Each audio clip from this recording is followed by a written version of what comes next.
the Alan Tiemann farm near Seward, Nebraska today, talking with Alan Tiemann, who is Vice Chair of the U.S. Grains Council.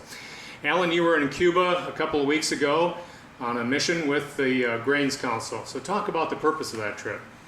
Well, it was basically a market assessment trip, going down there, looking at opportunities, looking what it's going to take to open up trade with one of our neighbors down there. We think that there's great opportunities. As we assess the market, if we had 100% share of the Cuban corn market, they would be our 12th largest market in the world. And they're only 90 miles off the coast of Florida. So really, it ought to be our market. We really feel that sanctions have gone on long enough, especially in the agricultural area, that we're going to work to do what we can to lift those embargoes and move forward. What are some of the remaining challenges in opening that market up?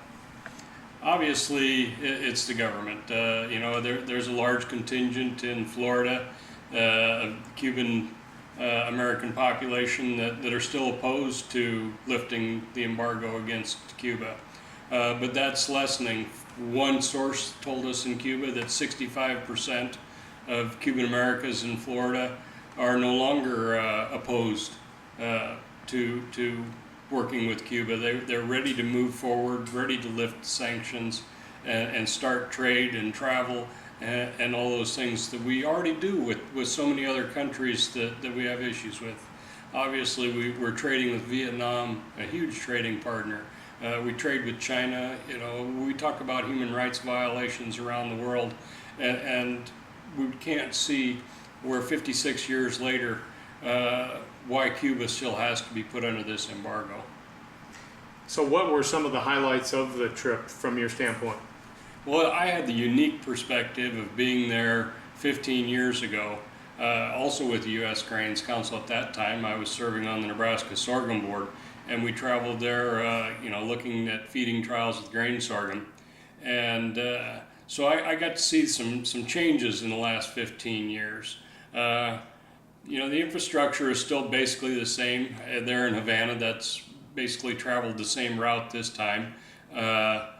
They've put some fresh paint on things. They've livened things up a little bit. There's a few more newer cars on the streets. Obviously, the 1950s cars are still very obvious around. But they're moving forward. The reforms that are happening in the country are changing things. We did get the opportunity to go out in the countryside. We had an escorted tour out to see some farms. We saw rice farming being done and corn farming being done.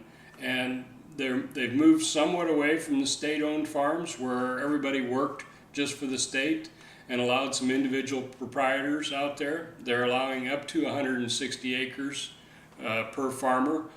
Obviously, right away, no one farmer there is going to be capable of managing that size of farm just because of equipment needs, logistics, because they've got outdated equipment. Obviously, the equipment they've got, a lot of it is Soviet-era equipment from the early 90s, late 80s is probably a lot of the equipment that they have that they're running.